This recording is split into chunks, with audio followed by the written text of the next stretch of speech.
اور جب تمہارے لڑکے بالغ ہو جائیں تو ان کو بھی اسی طرح اجازت لینی چاہیے جس طرح ان سے اگلے یعنی بڑے آدمی اجازت حاصل کرتے رہے ہیں۔ اس طرح اللہ تم سے اپنی آیتیں کھول کھول کر بیان فرماتا ہے، اور اللہ جاننے والا ہے، حکمت والا ہے۔ اور بڑی عمر کی عورتیں جن کو نکاح کی توقع نہیں رہی اور وہ زائد کپڑے اتار کر سر ننگا کر لیا کریں تو ان پر کچھ گناہ نہیں، بشرطے کہ اپنی زینت کی چیزیں نہ ظاہر کریں،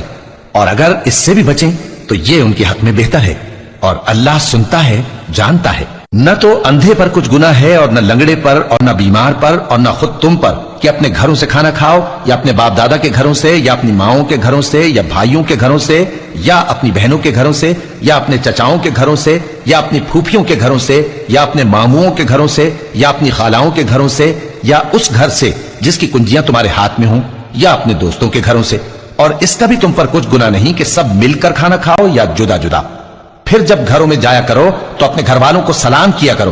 یہ اللہ کی طرف سے مبارک اور پاکیزہ تحفہ ہے۔ اس طرح اللہ اپنی آیتیں کھول کھول کر بیان فرماتا ہے تاکہ تم سمجھو۔ مومن تو وہ ہیں جو اللہ پر اور اس کے رسول پر ایمان لائے، اور جب کبھی ایسے کام کے لیے جو جمع ہو کر کرنے کا ہو پیغمبر کے پاس جمع ہوں تو ان سے اجازت لیے بغیر چلے نہیں جاتے۔ اے پیغمبر، جو لوگ تم سے اجازت حاصل کرتے ہیں وہی اللہ پر اور اس کے رسول پر ایمان رکھتے ہیں۔ سو جب یہ لوگ تم سے کسی کام کے لیے اجازت مانگا کریں تو ان میں سے جسے چاہا کرو اجازت دے دیا کرو، اور ان کے لیے اللہ سے بخشش مانگا کرو، کچھ شک نہیں کہ اللہ بخشنے والا ہے، مہربان ہے۔ مومنو،